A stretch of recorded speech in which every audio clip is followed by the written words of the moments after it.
The 3-minute movie challenge. It's currently being viewed by more than 2 million people every month. Almost 1,000 people every day are saying, this inspired me to want to go vegan.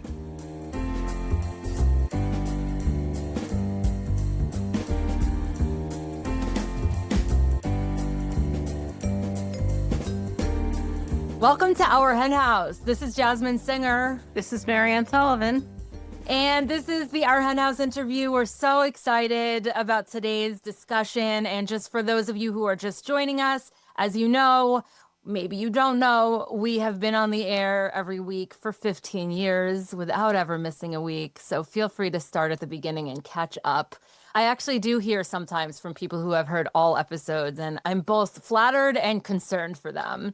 But now we're on multiple times a week because we took our podcast and we divided it into 3 different episodes that go up in the same week. So Rising Anxieties comes out Tuesday, the Hen Report on Thursdays, and the long form interviews on Fridays. So we're on YouTube now. Please subscribe and hit like. We could not be more excited about today's guest, so I'm going to just get started. James Hattersley is the founder and executive director of We the Free, which is based in the UK, but spreading veganism throughout the world. James, I've been watching you, so it's like really cool that you're in this Zoom box with me. But welcome to our Hen House, James. Thanks for being here. Thank you for having me. Yeah, I'm so happy to be here. I'm so honored to be invited. Oh my gosh, we're honored to have you. Carrie LeBlanc is the founder and executive director of CompassionWorks International, where her leadership has led to the demise of several circuses and exotic animal performances, and has helped to change hearts and minds with regard to many more types of animal abuse, including trophy hunting and rodeo. Such important work you're doing, Carrie. Thank you so much for being here and welcome to our Hen House. Thank you. I'm excited after almost 15 years of being in the movement. This is my first time on, and so I'm very excited. Thank you. That was clearly an error on our part. And so I'm hoping you can stay with us for like 6 or 7 hours today to just catch up from the beginning. Cool. We figured as much. And Stephen Rauch is the founder of Connect for Animals, a platform for anyone who wants to find their people and their passion and work together to help end factory farming. Welcome to our Hen House, Stephen, and thank you for being here too. Thank you. I'm delighted. Big fan. And yeah, it's just, I'm excited to be here with you all today. So. And you guys are spending a Sunday with us, which is not normally the day that we do our interviews. So this is our easy breezy pumpkin squeezy vibe. And we're super excited to be spending our Sunday with you. So let's start out by briefly introducing each of your work to our listeners, for those who might not be familiar with it yet. So James, do you want to start? I'd love to hear about We the Free. Sure, yeah. We the Free, for anyone that doesn't know, is a vegan advocacy organization predominantly focused on grassroots street outreach, where we show people footage about what happens to animals. We normally do something called the 3-minute movie challenge. Imagine you're walking down the street and you see somebody holding up a sign that it says, movie challenge, watch 3 minutes, win a prize. And you sit down, put headphones on and watch a grueling, horrible 3-minute documentary about what happens to animals. And then afterwards, a passionate vegan talks to you, and almost like a counselor or a coach might, and helps guide you towards veganism. We the Free has about, I think, 160 teams right now in 40 countries around the world. In our network, probably around 8,000 vegans. It's hard to know the exact figure, but somewhere around there, based on membership of all our volunteer groups. And then we also do some really cool online activism. So just one of those that I'll talk about very briefly is the 3-minute movie challenge, the online website at 3minutes.wtf, which is literally a website where people can watch the online 3-minute documentary. It's currently being viewed by more than 2 million people every month. And we just recently started getting feedback from people that watch that, a survey that pops up at the end of it that says, how did that inspire you? And in the last 18 days since we launched that, almost 1,000 people every day are saying, this inspired me to want to go vegan, which is just mind-blowing to me. So I feel like we should all just quit whatever we're doing and just do this.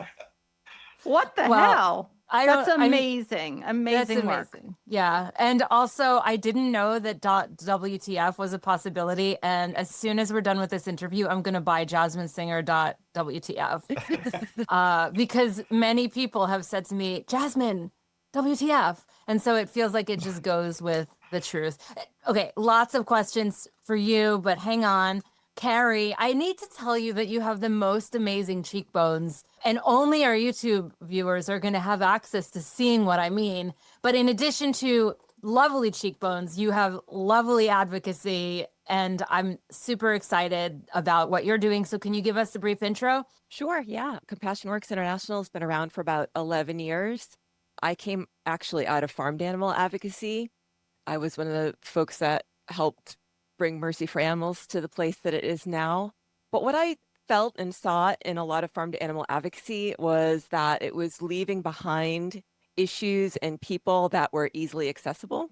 So I sort of changed paths, and CWI initially only focused on circuses, but we've since built out into a lot of other areas because I think we can probably all agree that any use of animals is essentially a use of animals for entertainment because there is no necessary use for animals. So CWI really incorporates a lot of different issues, but we do on the ground types of advocacy, circus protests against trophy hunting, that sort of thing, a lot of online activism. We also do some undercover investigations. And until this year, we also had developed and ran Vegas Veg Fest, which was the biggest vegan advocacy event in Nevada.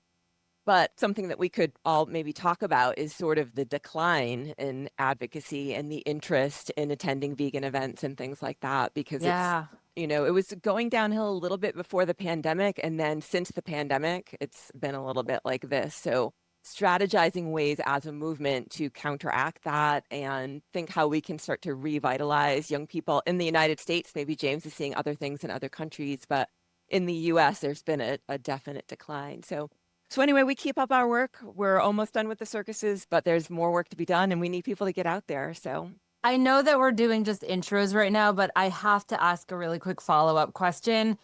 You moved from farmed animal work to the circus animal and et cetera, animals for entertainment.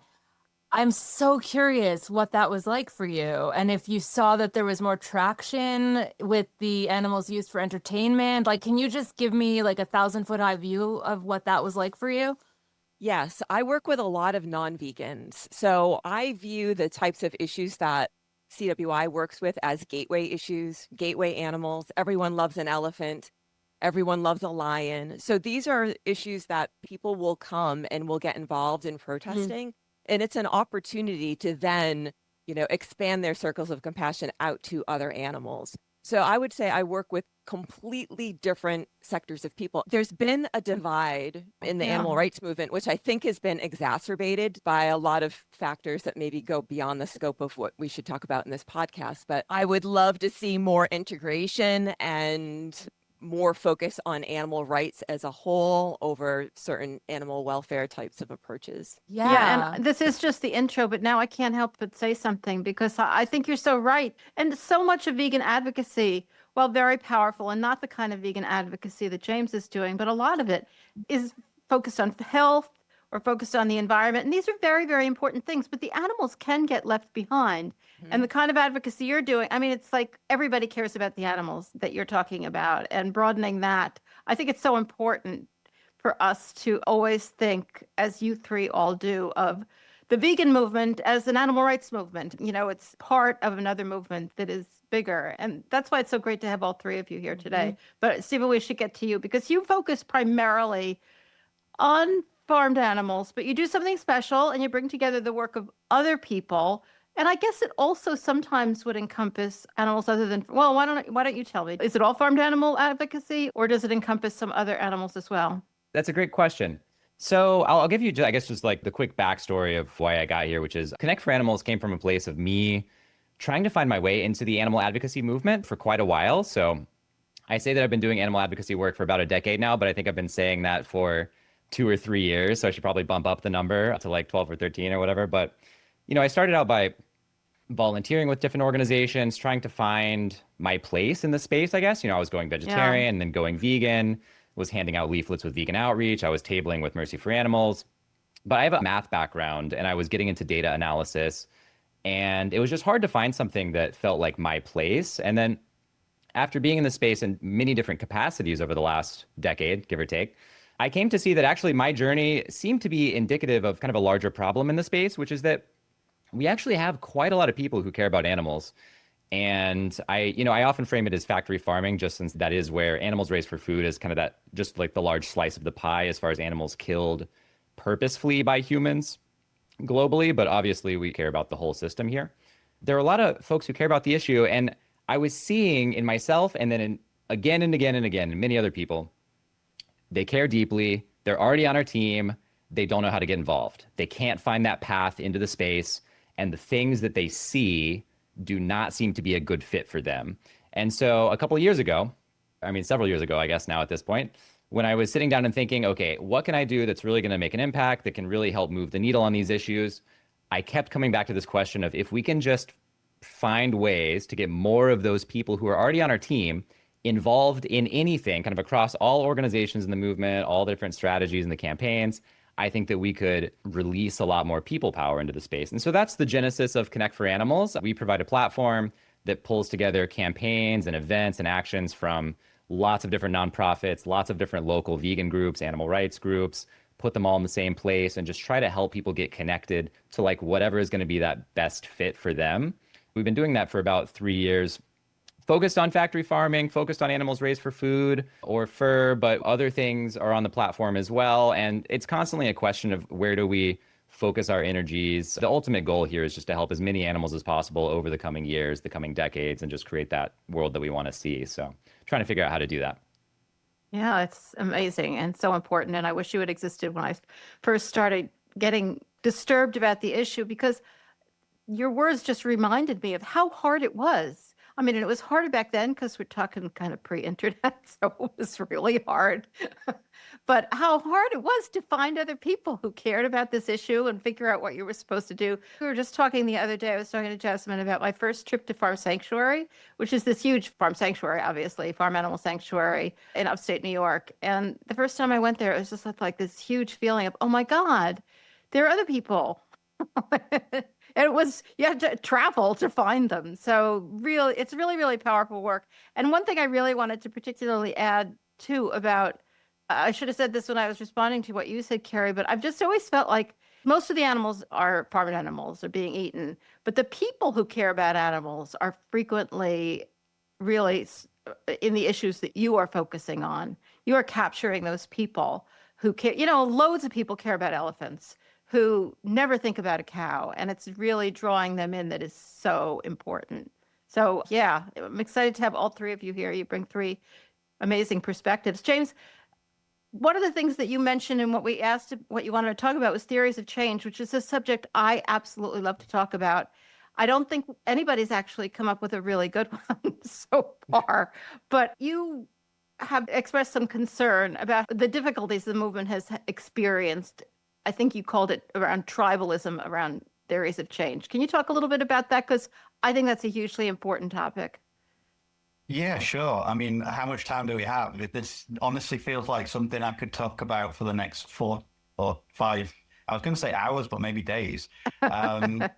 Honestly, yeah, the movement has felt very tribal for a long time. And if I'm being truly honest, in the past, I think I've contributed to it. I think a lot of the activists that have most inspired me on my early activism journey may have contributed to it. And I think the reason is we all care so deeply about animals. And honestly, what keeps me up at night is how can I make the biggest difference? How can I move the needle? How can I use the time, the resources I have in a way which most helps animals? And that's a really big question. And quite often we don't agree on the strategies to do that.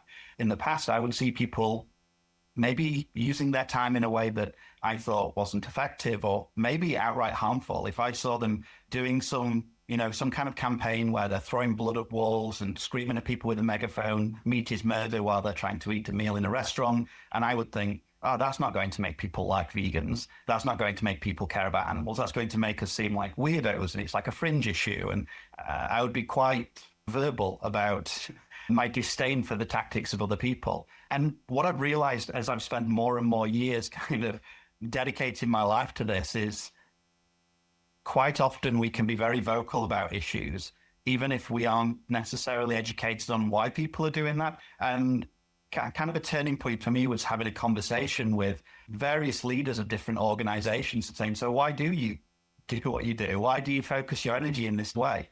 And their answers were just not what I expected. And it completely changed my mind on it. And what I realized is we don't necessarily all have to agree on the best way to shift the needle to help animals. We probably need a little bit of everything, right? Some really good kind of education that I absorbed was from Layla Kassam, who she's a previous founder of Animal Think Tank, I think now from Project Phoenix, talking about social movement ecology, almost like an ecosystem within the social movement that we operate in, talking about inside game, things like political lobbying, legal change, corporate outreach, things like that, and then outside game, the kind of things that I do, that Carrie does, that Stephen promotes on his platform, and how we actually need all of those and kind of working in harmony. No one tactic can work on its own. I'm not sure if I answered the question there, Mariann. I don't know. I'm not sure the question is exactly answerable. Everything you said was fascinating. And I agree. This is something we could talk about for hours and hours. But I think you're so right. Like what I have come to believe is that there's a place for almost everything. I mean, like maybe not actual violence or, things that are completely outside the pale, but we don't know what's going to work. And it's entirely possible that we need many different strategies. A long time ago, I read a book right when I was starting, and I wish I could remember what the book was. It was about social change strategies, not about animals, but it said that the attitude that you want to develop in the legislators who might be able to vote on your issue is you want them to fear and loathe you. And it was so interesting because I think so often we're trying to make friends, and that's a real inside game.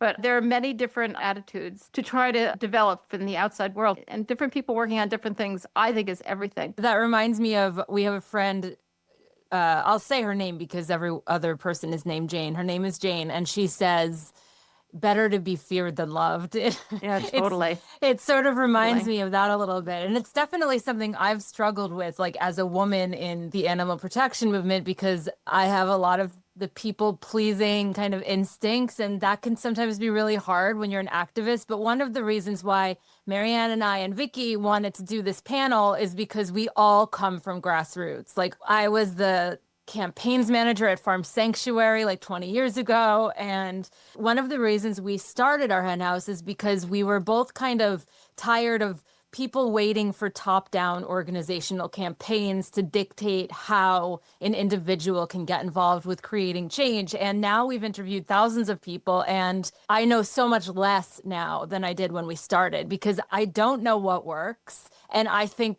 there's a nugget of truth in everything and that we need everyone. And so that has been a really fascinating journey for me. And Carrie, you started to talk about this a little while ago when I asked you what the switch was from working in the farmed animal world to working in animals used for entertainment. And I'm curious if you could talk a little bit more about how your decisions regarding what issues to focus on have evolved and how that plays into your current theory of change. And I'm not saying, like, for me, I think one's theory of change can change multiple times over one's lifetime. So whatever that means to you today, I'd love your insight on that.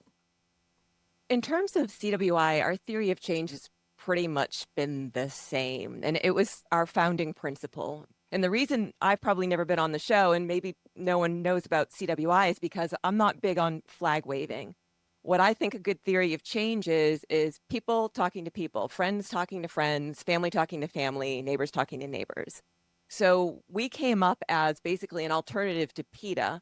Before I go any further, I work very collaboratively and have many, many, many very good friends at PETA.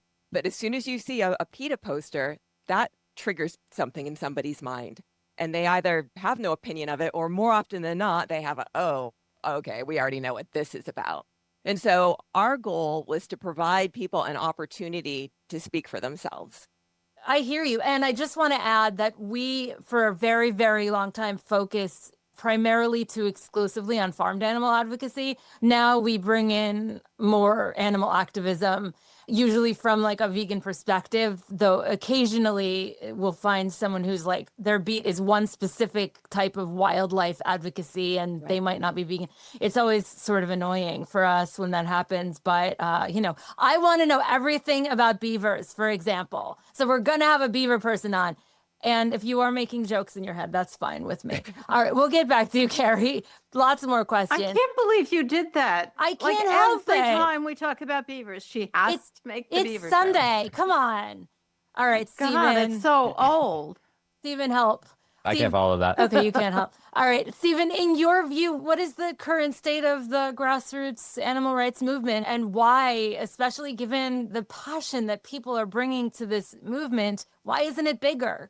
This is such an interesting question. And the problem is, as time goes on, right, I feel like I'm the same. I can't remember if it was you who said it earlier, Jasmin, that it's like the more time goes on, the less you feel like you know. I feel like I'm very much in the same boat. The more that I learn and the more that I see, the less certain I am. So in my mind, I think that there is a bit of a question. Is like, do we have data that it's smaller? Like, is it actually smaller? Because I know, I mean, James, We the Free, doing great. There's a lot of really cool initiatives. I just moved outside the DC area about a year ago.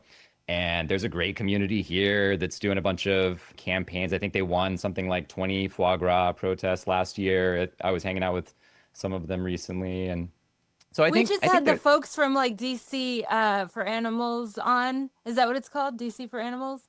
I think that's one of the groups here, DC Voters for Animals. I won't talk to the relation, because I'm not, we just moved here and still trying to feel things out. No, but I know that there's an amazing community there. I'm totally jelly. That's awesome. Sure, I'll visit you. Okay, continue.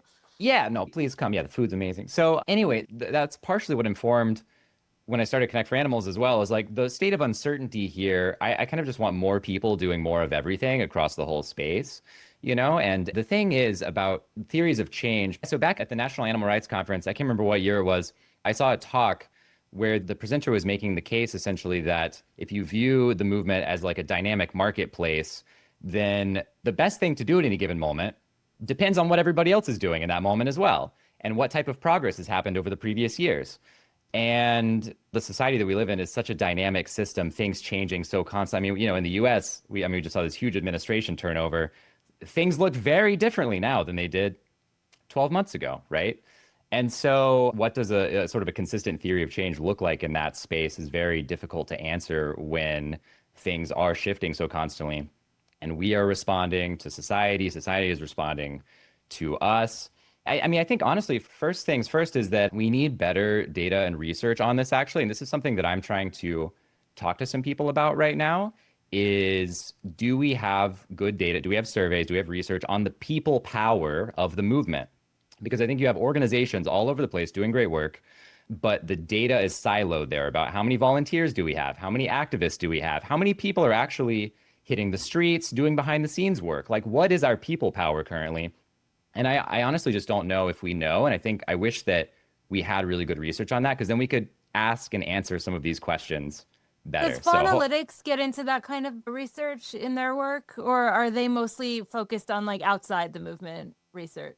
So I've chatted with some of them about this. I can't remember what they do. Some of this, a little bit of this. There's an organization called Stray Dog Institute that pulls together information on funding in the space. So they look at funding and where it's being allocated and across countries and all that kind of stuff. But I have not seen anything that's quite as comprehensive about people power. And I would love to see that. It's also, I think, a bit more difficult to get, which is maybe why we haven't done it yet. But All right, I'm going to ask, like, this wasn't on my list of ideas of what to ask about, but it's come up from my mind, and it's probably going to lead us down a bad path. But I feel like one of the things that's going on with the grassroots, and I do feel like the grassroots has not grown as vibrantly as perhaps one would have expected it to, considering how many people do care very passionately about this issue. And I think vis-a-vis James's work, I mean, I know you're all over the world, but, the UK, I think the grassroots movement is much stronger than in the US. That's my impression anyway.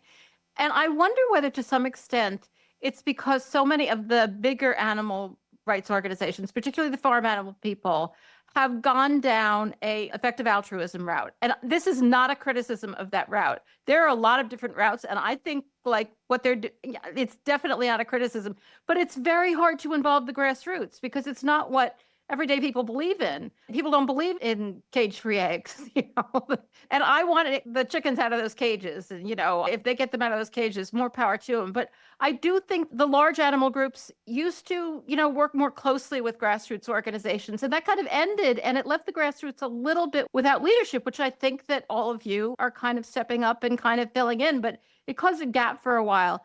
in providing that kind of activism that passionate vegans want to do and that really represents their own values. It's hard to fight for something that you don't exactly believe in. That's just sort of a weak compromise between what you think is right. Anyway, that was my diatribe. And I really wanted to ask you, James, because we touched on this at the beginning, but I want you to go into it in a little bit more detail because I am so excited about this new project of yours that you've been doing. What did you say, for 18 days? We are really here at the beginning of, because this seems like the kind of thing that anybody can do. And in the video that you made about it, you talked about some of the difficulties of street activism. I mean, not criticisms of it, but just that it's difficult and how this can provide some of the powerful interactions of street activism without having some of the burdens. Can you just go into it in a little bit more detail than you touched on it in the beginning? Because I want everybody to know about this, because I think a lot of people would want to do this.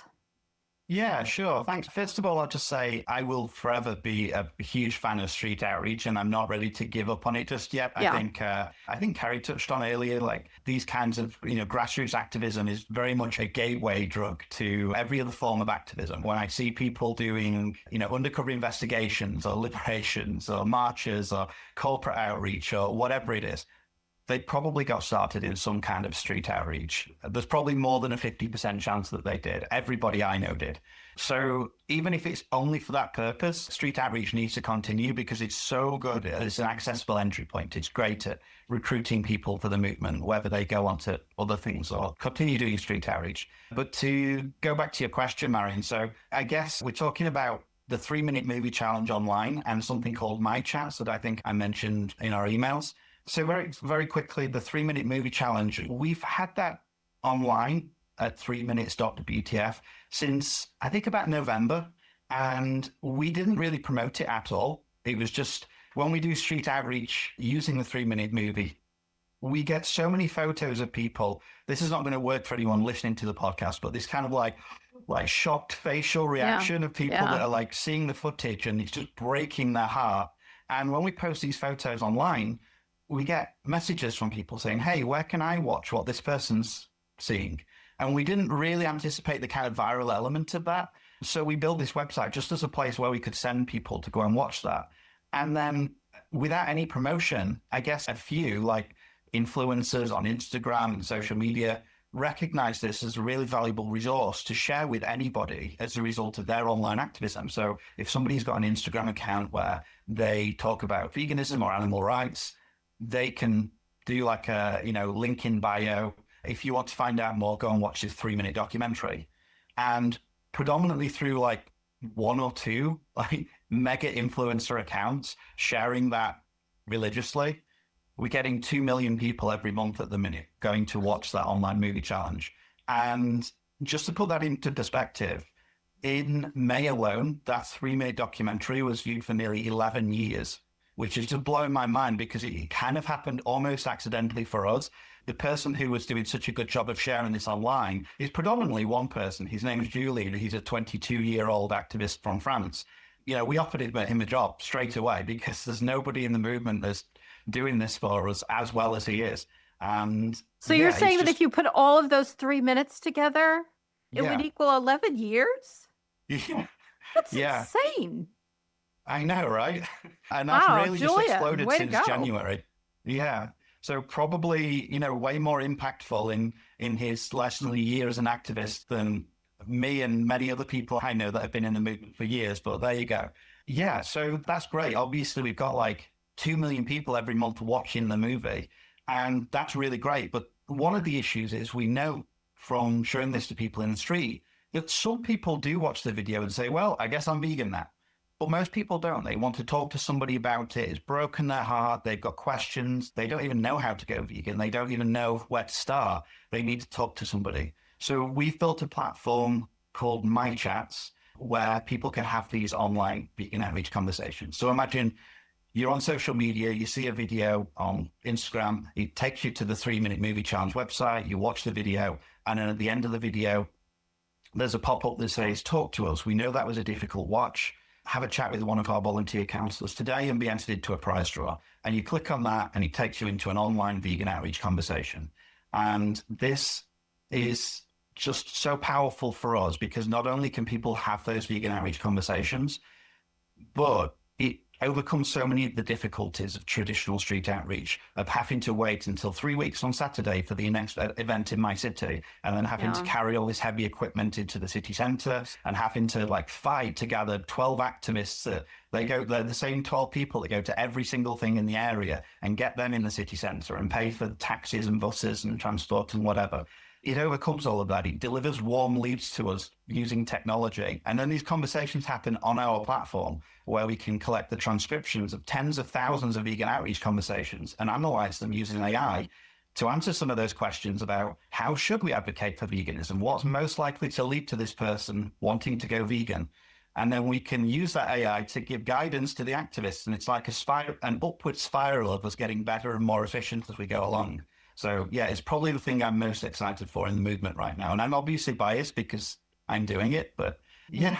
I will just add one thing that I kind of forgot to mention is that this is something that's launching properly in the next couple of months. We are just doing pilot testing at the minute. We want to launch this properly because basically, if you can imagine, if you are responsible for tens of thousands of online video calls happening, you would want to make sure that the creeps don't misuse that for inappropriate purposes or grooming people or whatever. So we're working on the moderation to make sure that that rolls out safely. That's amazing. There's so much there. I added it to my link tree. Not that I'm one of those, influencers, but I just love how contained the whole thing is. And back when I was doing more grassroots work, there was briefly a moment, Carrie, you probably remember this, when Viva USA existed. And I worked for Viva USA. My first job, I think, in the movement was for Viva USA. It was still back in the day when, people would mail in their interest in learning more, and then you'd mail them back like the packet. And now it's like, boom, there's a counselor in front of you. I mean, that's really, really cool. And definitely something everyone can get behind. Carrie, I have a question for you, because whether grassroots activists are working online or they're out in the real world, they need to have effective communication strategies. I mean, certainly, I'm sure, well, both James and Stephen, I'm sure you've both done your share of deep diving into this, especially in the training for the counselors. But Carrie, as we all know, this can be really tough for people who are frustrated by the hypocrisy that so many people bring to the way they think about animals. And you and me and Mariann, we've all been around this world for a long time. So what are your suggestions for handling those emotions and communicating effectively? I guess because I'm not dealing with thousands of groups and people, I can take a very individualized approach when I'm working with someone who's going to lead an action somewhere. And so I spend a lot of time emphasizing to them the importance of communication and what that could and should look like, especially in situations like a circus protest where there are going to be children around. There are just ways to handle things and ways that are just going to make parents feel defensive and afraid, right? So I focus on giving clear instruction and providing a lot of facts, giving people talking points, making sure they feel very clear on all of that, because the dangers that we run into is not just in the demeanor of people, putting people off, but also in them providing inaccurate information that then gets used against us as a movement. See those darn animal rights activists, they're just making up stuff on the street and they're telling people lies. So I really emphasize to people the importance of giving clear, calm information that stays factual and doesn't get overly emotional. So that's the approach that we're able to take in our work. I have to say that I might be my own worst example of that, because when we do the rodeo protest, we have the biggest rodeo event in the country in Las Vegas here, and we run that protest. And I might be the first one yelling at those rodeo people.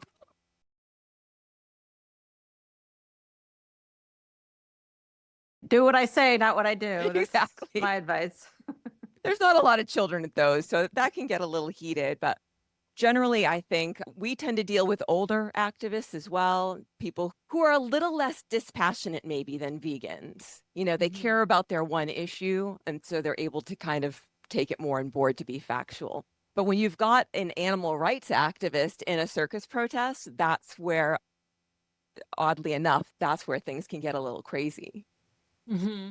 Yeah, I totally know what you mean. I have to say, small little aside, Mariann is like, Oh, I knew you were going to bring me up.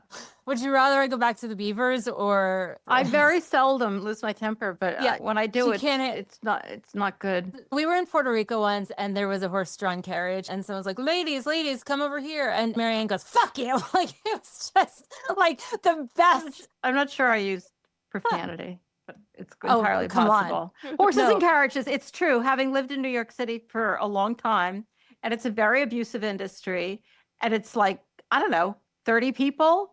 And there's campaign after campaign after campaign, and those horses live in horrible places, and nothing happens. So it is an issue that makes one particularly angry. And the same in Central Park. I mean, it's just, but yeah, I didn't mean to But, throw you under the bus, Mariann. I really didn't. All right, let's go back to the questions, It's because a I want to hot, ask it's Stephen a hot button question. issue. I want to ask Stephen a question, which is actually a very unemotional question. I guess some people get emotional about AI. You mentioned AI. James mentioned that they use AI. And in the notes that you sent us about things that you wanted to talk about, I think that you wanted to talk about how AI, I mean, we're told it's going to change everything in the world. Is it going to change animal activism? And is it already doing that? And in what ways is it all good? Yeah, is it all good? That's a great question. No, I think definitely not. I think that one thing that can maybe get lost in the AI discussion is people who feel like it's sort of all good or all bad, when in truth, at least from what I've seen, and I try to be, fairly neutral, fairly unbiased as far as just like looking at the pros and the cons and the goods and the bads and the ethical issues and the opportunities, right? Of which I think that when it comes to AI, there are buckets of all of them. There's a lot of opportunity.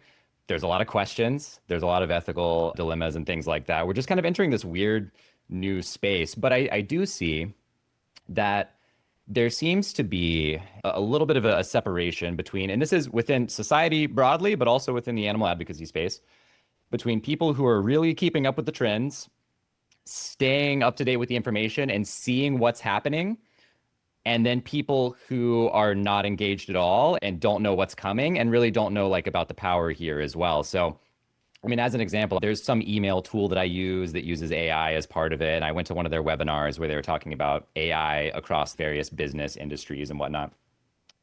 And they ran some survey and showed that it was like it was some astronomical percentage of CEOs and businesses were either already deeply integrating AI into their operations, were planning on doing so in the future. It was changing how they were thinking about their operations. There are some animal advocacy individuals, and I think even some organizations that are taking really like this AI first approach. It's amplifying what they're doing.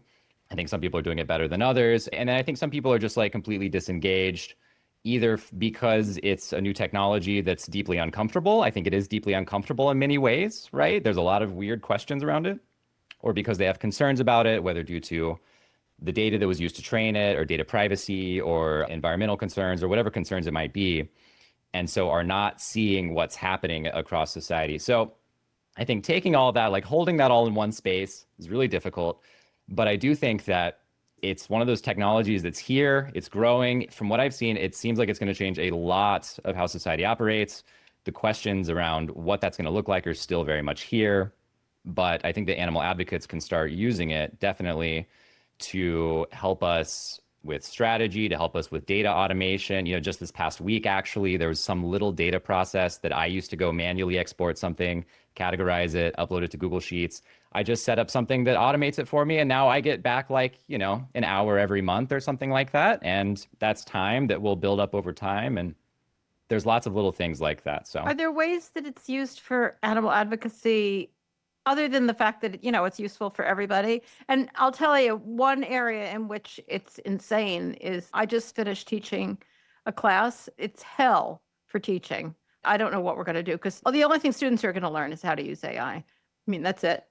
Are there ways specific to animal advocacy that you think it's going to change the world for good or ill? I view this as kind of a spectrum from easy use cases that pretty much everybody can do. And I think that most of those involve like going to ChatGPT and using it for various things. And then there's Even a I more do that. advanced. Exactly. And it's one of those, it's a weird thing, right? Because it's such a powerful, fluid tool that you can use it for lots of things. I use it for some basic data formatting. And then I also use it for doing a little bit of research for me, which I then go and fact check, right? Or for checking strategies or for things like that. And then there's more advanced use cases, which I think, I mean, James, it sounds like what you're doing is definitely on the more advanced end where you're integrating it with your systems, you're using it with your code or your applications or things like that. So I think specific ways that it's changing animal advocacy, starting with the easier ways, right, is I think that people can use it in all the same ways that maybe we use it for doing basic research, basic double checking our strategy. I've heard of some people using it as like role playing. So, imagine that you're the CEO of this company. Here's a campaign we're going to launch. What would you do in response? And it can help brainstorm some possible responses. And then you can think through your responses to the company's responses.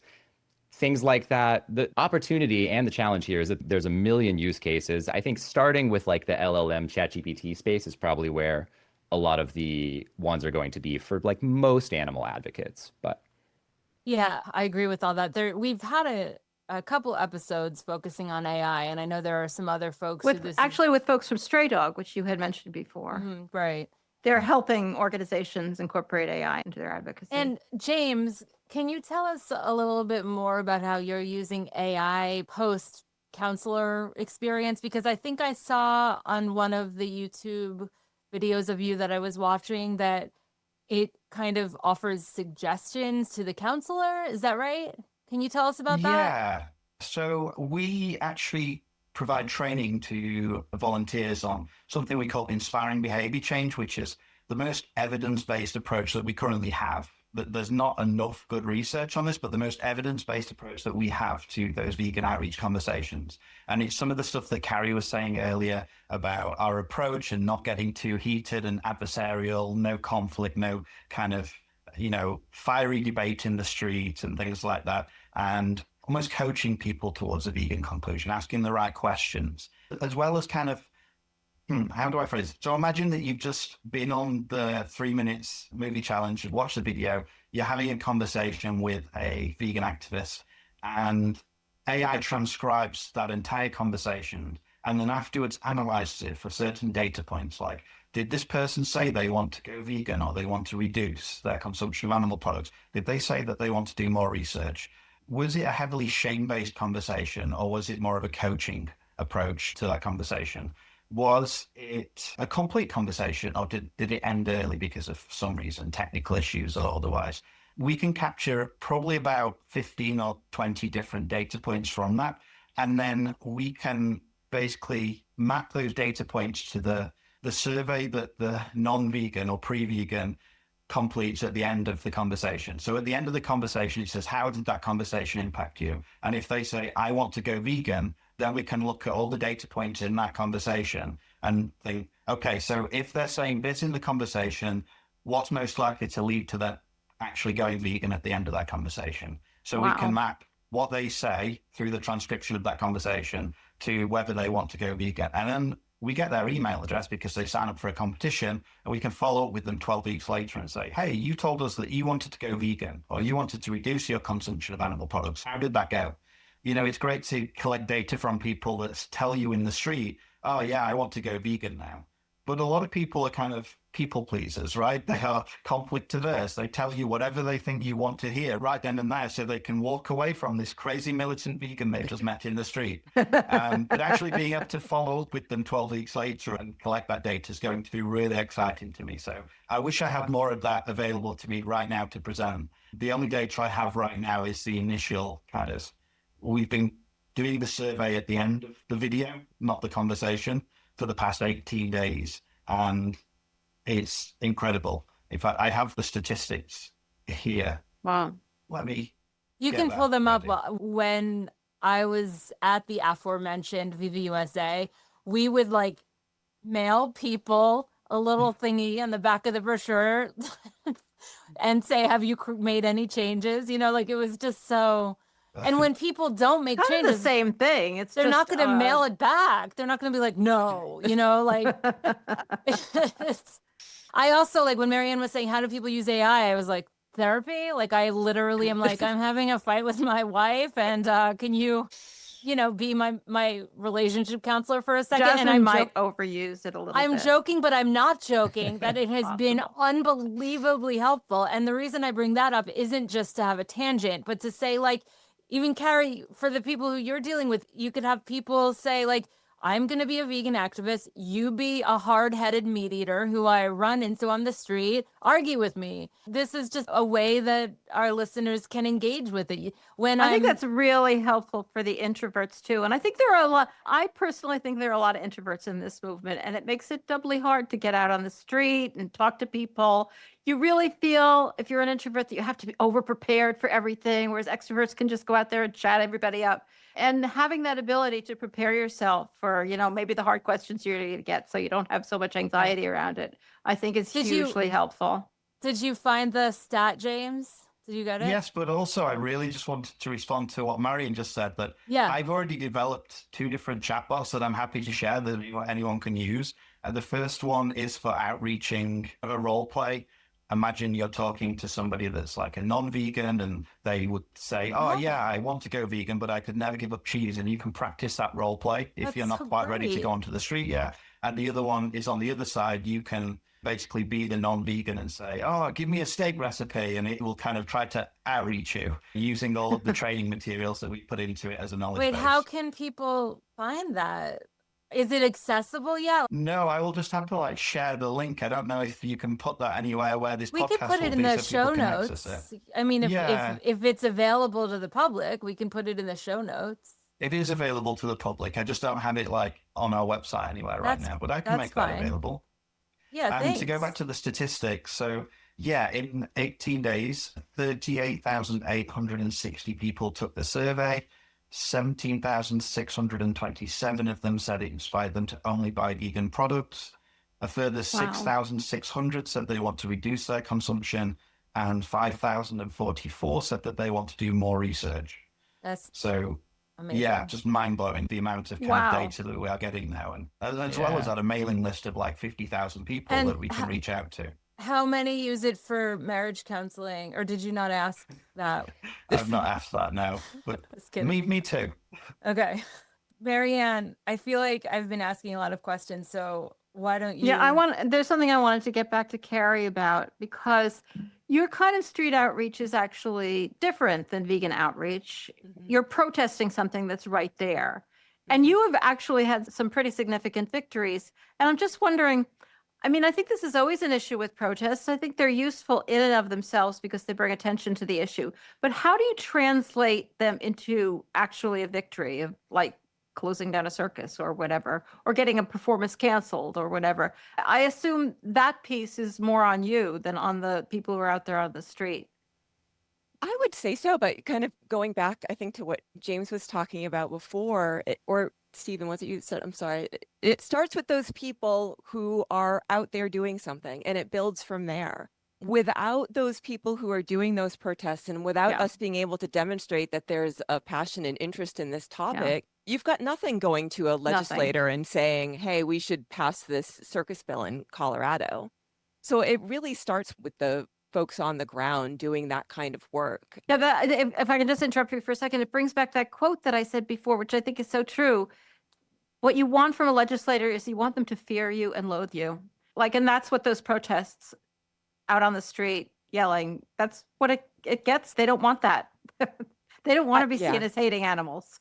I think that's right. And I think, yes, it does take somebody like me sitting in an office somewhere to put stuff together and send it out. Yes, but all this work would be nonsense. It wouldn't happen if there weren't tens and hundreds of thousands of people who care about this issue. For instance, in the state of Colorado, we did help pass a bill against the use of animals in traveling entertainment there. But there was a loophole put in the bill that said, oh, yeah, you can still have elephants if it's an educational display. Well, we all know that's nonsense, right? There's no educational use for elephants to show up. But sure enough, the Renaissance Festival there continued to host traveling elephants. Wow. And so that's going on right now, isn't it? It's happening right now. It's crazy. What's happened is we've mobilized so many people. Well, so last year we found out about it. We submitted information to the government. We looped in the governor's office. Colorado Parks and Wildlife went mental. We found out after we got the FOIA information afterwards. They're like, oh, we better respond to this because she copied everybody. And so they got really upset about it. Well, I was able to contact Colorado this year and find out, sure enough, this group Trunks and Humps put in another application. And I found out almost as soon as they did it. As soon as they did it, I put out a petition. We got tens of thousands of people to sign it. I wrote another letter and said, here's what we submitted last year. Remember how much you hated that? Well, here's a few tens of thousands of people who also don't like it. And I'm copying everybody again. Now, the Colorado Renaissance Festival is within 2 weeks of starting, and they still have not approved the application. It's been sitting for 2 months. So it starts with the people on the ground. And as much as I don't particularly love online petitions, sometimes they do demonstrate, they give people an opportunity to have a voice. Because yes, people are introverts. They don't always like to go out. It gives people an opportunity to have a voice, and we can then show a government agency or somebody that this many people care. And yeah, maybe you should be a little concerned about that. Well, that's the really great use of online petitions. I mean, if people just put petitions out there and get a lot of names and then don't do anything with it, yeah, that could be frustrating. But when you're doing what you did and gather those names and then go and do something with them and show legislators how much people care about this issue, then I think petitions can be extremely valuable. Honestly, I've been the first person to speak out against petitions in the animal rights movement because the dirty little secret that a lot of people don't realize is large groups use petitions to gather email addresses, which email addresses gather donations. That's the path. So I've been very reluctant to hit people with too many petitions because I feel very strongly that they always need to be part of a campaign effort. So we've been stepping up our online petition activity, but in very specific instances. But for me, I don't feel right about not having it be part of a bigger campaign. Campaign, yeah. I hear you. I totally agree. I think that the kind of empty or fully empty petition moment was maybe like 10, 15 years ago when like change.org kind of got big and there was just like a lot of sign this, yay, I did something. And, you know, I don't want to say that in a condescending way because I think people really meant well. Well, that's the problem, though. People are being deceived that their signature is going to mean something when nobody's actually doing anything with it. Yeah, exactly. Or, you know, when I worked at an organization and people were constantly just waiting to, you know, sponsor a turkey, which I think is very important to do. There could be, and also while you're doing that, do this, and then we're really changing the world in like a kind of hands-on way. But I sound like I'm being critical. I don't mean to. The reason I love the three of you is because you're like, do this, and how can we then kind of create a bigger shift? And that's what I really appreciate about you. Turn it into real progress. You know, I know that we've kept you for a really long time, and I still want to do a little bonus interview for our flock, but just maybe a couple more questions, if that's okay. James, one of the things that you work on and you work toward, and I think you pride yourself on, is avoiding infighting. So that's actually been really core to our henhouse since we started. We've actually had to, you know, not have people on when all they've wanted to do is talk shit about another organization. Like, I'm not saying we shouldn't be critical. There are times to be critical. We don't want to be the platform for that. How do you do it? Like, how do you avoid infighting? Oh, wow. So that's a really big question. And first of all, I just want to go back to what Carrie said earlier about achieving wins, like actually achieving wins in the movement is something that we really need. So every time a circus gets shut down or a fur ban gets enacted or foie gras gets removed from 20 menus across the city or something, that's so much momentum that just like empowers the grassroots and gets people out there and gets people excited about the work we're doing again. So first of all, I just really want to recognize how important that is. Secondly, I think culture and community is the answer to that, if I had to just put it in one sentence. And I think culture and community is like, it's not just one thing, right? It's hundreds of small things done well. And part of it is the narrative that like leaders put out there into the movement about not talking crap about all the other organizations and their efforts, but also about like community building. So I didn't really talk much about Wheeler Free's theory of change earlier, but actually most people think that it's just about outreaching enough people that we vegan outreach our way to a vegan future. And yeah, obviously that's part of it. We want people to vote for a vegan future with their consumer choices, as citizens, as members of institutions. We want people to vote for a vegan future, but also like movement building. Probably most important thing that we focus on is movement building. So part of that is through like community health trainings and teaching people to be more sustainable and teaching people how to have more impactful conversations, but actually mobility between different organizations and different theories of change and collaborating with lots of different organizations and showing that we're all in this together and these are our colleagues and peers working in different spaces. And actually, this is going to sound really weird, but not only doing activism, we also need to be community building sometimes in terms of, I'm almost afraid to say this, to be labeled as like a cupcake vegan or something. But in the past, I was one of those people saying, we can only get 12 people out to this like animal rights demonstration in my city. But you go to the vegan festival where everybody's eating cupcakes and donuts and there's like hundreds of people there. And I'd be very critical of that. But what I was missing is that these kind of social and community building events are really key to just give ourselves one weekend away from fighting for animals, to recharge our batteries, remember what we're fighting for, go and volunteer at a sanctuary and spend some time with animals, recharge our batteries. And it's a really great tool for like recruiting new people into the movement and revitalizing ourselves and replenishing our ranks. So giving ourselves permission to take like one day away from like an animal rights event to just go and be in a social or community like building event around other passionate vegans. And instead of viewing it as being a cupcake vegan or not caring about animals, I care about animals so much that I'm investing in my long-term sustainability and I'm investing in my community. I could speak about this for hours and maybe I'm talking too much now, so I'll pass it back to you. Yeah, I actually couldn't agree more. Like, we just need that kind of community. And like, it's easy to forget that what we know is just really hard to carry sometimes. And especially for activists who have to think about it all the time and have to watch your damn movie because they're actually telling people about it. So they actually have to watch it. And then we're so used to knowing this that we're kind of used to it, but it's a lot for people to carry. And so, anything that, and I've always thought that food activism was kind of this nice break that we could all take from time to time, just, making the vegan cupcakes. It's kind of a positive thing that we get to do because so much of what we do is just really is hard. When I was in New York City, a lot of what I did, and Mariann, you did it too, despite, your introvert ways, we would leaflet in Union Square. And for a long time, I was doing say no to veal, say no to foie gras, say no to this, say no to that. And then one day I was like, we had all the brochures we kept on our shelf and in our 400 square foot apartment. And I would grab I was like, you know what? I'm going to take the vegan recipe guide today. And I started leafleting with the vegan recipe guide, free recipes. Every single person took them, despite the fact that you could Google recipes. I don't really get it, but okay. And, on the back, there was here's what's happening to animals. And it was a lot more satisfying for me to just do a yes and type of activism. So.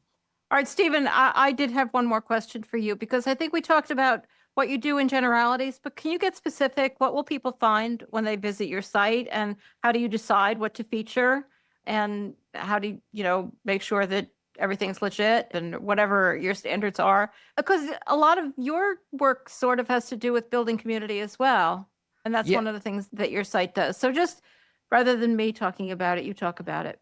Of course, I have a math background. I studied math in high school and in college. I think about things often in sort of big theoretical, general, whatever ways. Yeah, we'll get specific. Specifics are great. I love specifics.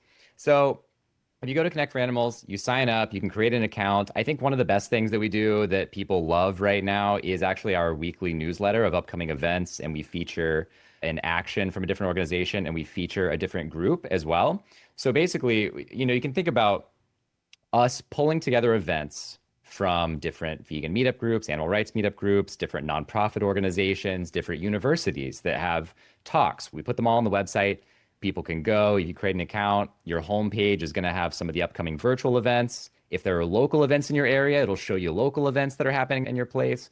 It'll show you some actions that you can take that are based on campaigns that different organizations are running. So we're subscribed, we as Connect for Animals are subscribed to every organizational newsletter we can think of. And we keep an eye out for what are the asks that organizations are making. Like if they have a campaign running and it says, hey, can you tweet at whoever? Can you write an email to your representative? Can you do XYZ? We try to capture that, send it out to our list as well. Those are the big things that we focused on. And people can also create profiles and see who lives nearby, other pro-animal people. One thing that we are working on doing a better job of as time goes on is helping people connect with each other, either locally or nationally, internationally, based on shared interests, shared projects that people want to do.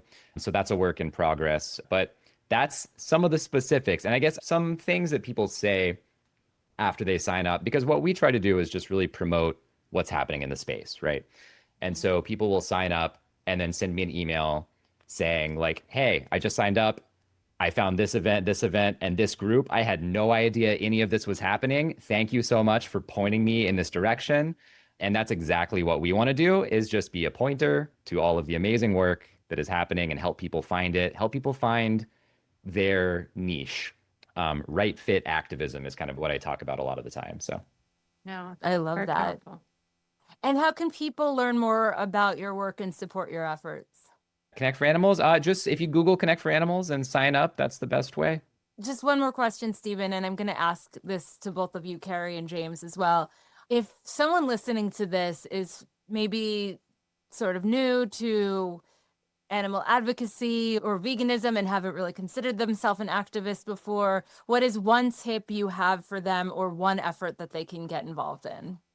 I mean, I think one way, other than signing up for Connect for Animals, which I think is great, is I would encourage people to just explore what's available, to try to find something that feels good and to stick with it, because it can take a while, and just poke around, explore, see what feels good, see what you're drawn to, see what matches your skills and your interests and your location. Just, go online, do some googly searching, So it's basically like trying vegan cheese is what you're saying. Like you're not going to like Yeah. all of them, but there are so many. So if you don't like that one, I try kind of like another all one. of them.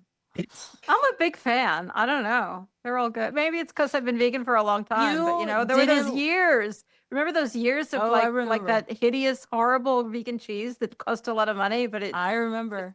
Carrie Now they're all remembers good. too. Carrie, what do you think? What's your favorite vegan cheese? And what advice do you have for people who might want to get involved with activism or one effort they could get involved with? I get people who say they want to be involved a lot. And my advice back to them always is, it's a little like Stephen's, but it takes a reverse approach.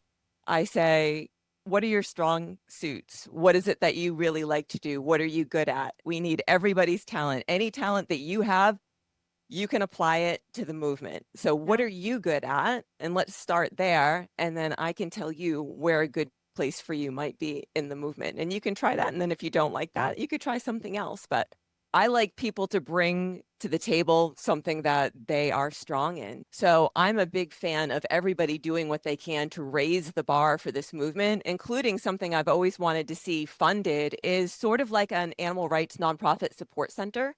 Because so many of us are small, wouldn't it be amazing if there was a resource that people could go to if they are a small organization to get advice about fundraising, to get advice about how do you even start your nonprofit, those sorts of things. When we can lift everybody up, we're going to attract more people. The bigger we are, the better. Are you familiar with Scarlet Spark? Yeah, I think it's like a relatively new organization, and I think that they are checking some of those boxes about helping nonprofits to get involved. So it's scarletspark.org. I love that you're saying, like, let's support each other and let's support the other nonprofits around us and bring what you're good at. I mean, that's excellent advice. And how can people find you online and support your efforts? CompassionWorks International, CWINT.org. Like every organization, we need 1 million more people to be involved. So again, if someone has something they think that they can apply to CompassionWorks, we're a small organization. We rely on volunteers, skilled volunteers, and whatever you can bring to the table, contact me and I'd be glad to have you. How can people contact you? info@cwint.org. Wonderful. And James, it's on you now, buddy. Bring us home. Tell us what your piece of advice would be, and tell us your favorite vegan cheese. I'll start with the cheese. That's the easy one. I've recently just started making my own like liquid mozzarella, blending like tapioca flour and miso paste and nutritional yeast and things, all that good stuff in there. And just love it. Yeah, really good. Wait. I'm sorry to interrupt you, but it's unbelievably important. Miso paste and nutritional yeast are two of the main ingredients that were in many of the recipes in this cookbook that came out a really long time ago called Blissful Bites. And it was miso paste, nutritional yeast, and maple syrup. They were like the three kind of core ingredients. And I'm a terrible cook and I hate cooking. And I made like everything in it and I loved it. And I just am telling you that because it sounds like you would really like that cookbook. Okay, tell us now your advice.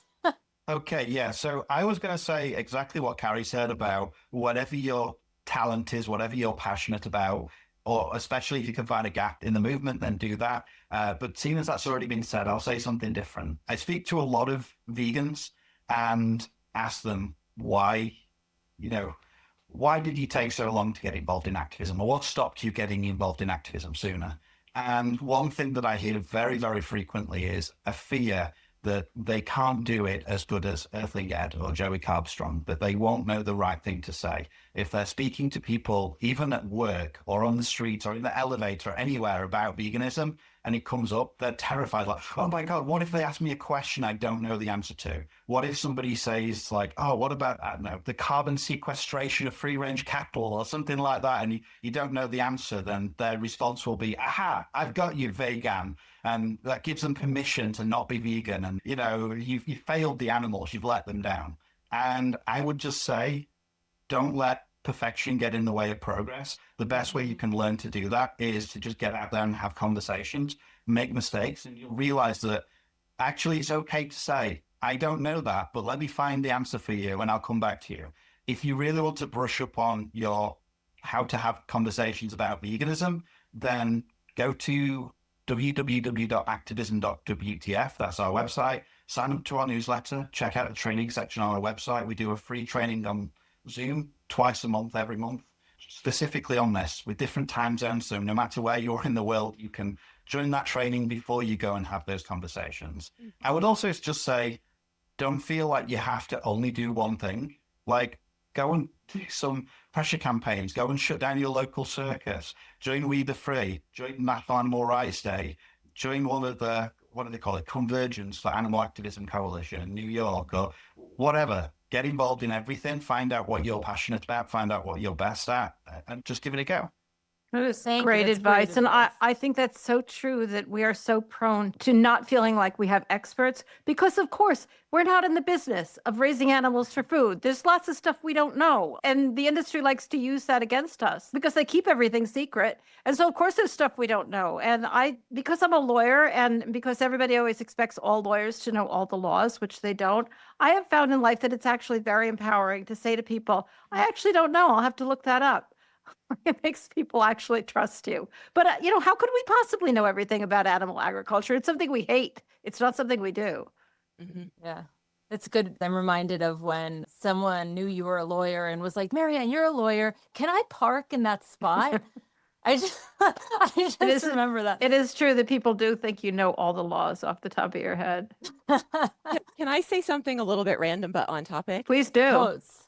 I think that everybody should get involved with We the Free, having talked to James. And I think we should have a massive We the Free office in the United States. And I'll tell you why. And it goes back to things that we've all talked about, pointedly and not, is that the large organizations, 12, 15 years ago, when some of us started being involved in this, they were smaller and they were advocacy organizations. They've almost all completely obliterated advocacy. And it's because effective altruism does not value vegan activism at all. It places no value on it.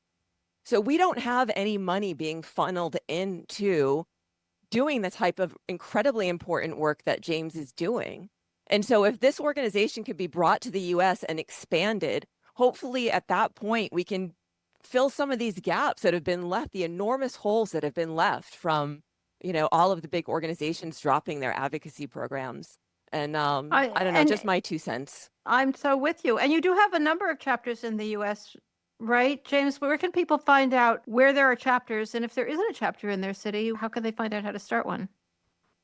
Yeah, thank you so much, Carrie. I'm really blown away. I don't know how to respond to that, but if you Just go say to yes. our website, if you go to our website at www.activism.wtf and go to get involved, there's a map of all of our teams. And I'm looking right now, there's, I think, 38 teams in the US. Maybe that's wrong. Maybe I'm looking at the wrong list. We definitely found the USA a little bit harder to crack than other areas, but we are putting a huge focus there right now. We've recently hired somebody who is traveling around and helping us to start lots of new teams there. And yeah, things are looking good. We're preoccupied right now, James. Sorry. Yeah, there's a lot of we got other a lot. things We got a going lot on going on. It is problematic. Wait, are you saying we should all go to your house and live there, and you could employ us and somehow make it legal that we're there? Okay. Yeah, thanks, James. Friend. I'm so glad we had you on. Okay. Well, thank you all so much for all that you're doing to change the world for animals. This was such an inspiring, emboldening time, and it's just so affirming. Mariann and I and Vicky, we're all just big Grassroots fans, and knowing that you're all out there, you bring something so different but so needed to this world, and we're just very, very grateful for each of you for joining us today on our hen house. This is wonderful. Thank you so much, everybody. Thanks, everybody, for tuning in. And you can find out more about our guests and their organizations in the show notes. And I highly recommend that you do. And please remember to subscribe and like on your favorite podcatcher and/or on YouTube. And as always, that advice is like, even if you hate YouTube, go on and subscribe because we need you to. And if you'd like to become a Flock member or donate any amount, you can do so at ourhenhouse.org/support. And thanks so much for being here.